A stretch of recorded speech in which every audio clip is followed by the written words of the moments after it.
Hi friends, welcome back to our channel village life of Srikanth. So ఈరోజు వచ్చేసి మన blog ఏంటంటే ఈరోజు అయితే గడ్డి సుట్టలు చుట్టిస్తున్నా. ఫస్ట్ నేను గడ్డం పెడదామని అనుకున్నా కానీ లేబర్ రాకపోయేసరికి నేను కూడా గడ్డి కట్టలు చుట్టిస్తున్నా. కట్టకు వచ్చేసి 30 రూపాయలు ఛార్జ్ చేస్తున్నారు.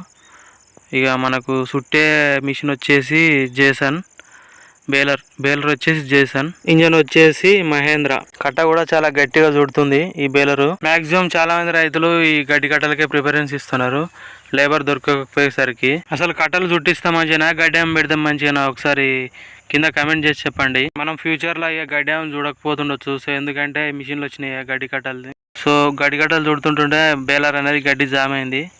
10 గంటల దాకా చూసినాము. సో ఎండ రాలేదు. 12 గంటలకు స్టార్ట్ చేసినాము. కొద్దిగా ఈ వాతావరణం అనేది ఇట్లా మొగులే ఉంది, ఎండ అనేది రాలేదు.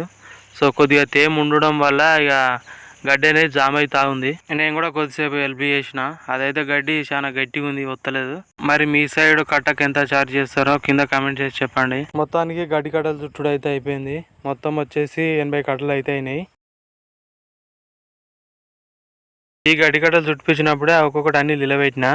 ఎందుకంటే ఒకరోజు గాలి ఆరాలని, గాలి ఆరితే జర మంచిగా ఉంటాయని ఒకరోజు అంతా అట్లే ఉంచిన. సో ఒకరోజు తర్వాత నేను ఒక్కడనే ఓన్లీ ట్రాక్టర్ మీద, కల్టివేటర్ మీద 10 వేసుకున్నా, బానాట్ మీద 2 వేసుకున్నా, ఈ మడగరేకుల మీదనేమో 4 వేసుకున్నా, ఒక్కొక్కసారి ఏమో 2 వేసుకున్నా. మొత్తం మ్యాక్సిమం 6 అయితే పోయినాయి. కల్టివేటర్ మీద 10 కట్టలు పెట్టుకున్నప్పుడు చీరతోటి గట్టిగా గుంజి కట్టిన, కింద పడకుండా మొత్తం మ్యాక్సిమం 80 కట్టలు మొత్తం ఇట్లే కొట్టిన ఒక్కనే. సో నేను ఇట్లా ఎందుకు చేస్తున్నా అంటే ఒకసారి ట్రై చేసి చూద్దామని ట్రై చేసిన, కానీ ఇది మాత్రం సక్సెస్ అయింది. మీరు కూడా ఒకసారి ట్రై చేయండి, ఒక్క కట్ట కూడా కింద పడది. సో ఇది మన అవుట్పుట్. ఎన్ని కట్టలు పెట్టిందో మీరు ఒకసారి చూసుకోండి. మొత్తానికైతే గడ్డి కట్టలు ఒక దగ్గర వేసుడు అయిపోయింది. మొత్తం 80 కట్టలు మొత్తం కల్టివేటర్ మీద, బానాట్ మీద, ఈ మడిగరేకుల మీదనే మొత్తం తీసుకొచ్చిన. వరి కోసుడు, గడ్డి చుట్టలు చుట్టించుడు, ఆఖరికి అలుకుడు కూడా అయిపోయింది. వడ్లు మాత్రం ఇప్పుడు ఈ తెల్ల ఉన్న వడ్లు మాత్రం ఎండినాయి. ఇవి మాత్రం ఐకేపీలో పోయినాయి. ఇటు చూసుకుంటే ఇటు ఉన్నాయి చూడు. సో ఇవి మాత్రం పచ్చిగా ఉన్నాయి, ఇవి మాత్రం అమ్ముడు పోలేదు. ఇవి ఎప్పుడు పోతాయో. ఈ రోజుకైతే మనం బ్లాగ్ ఇంతే.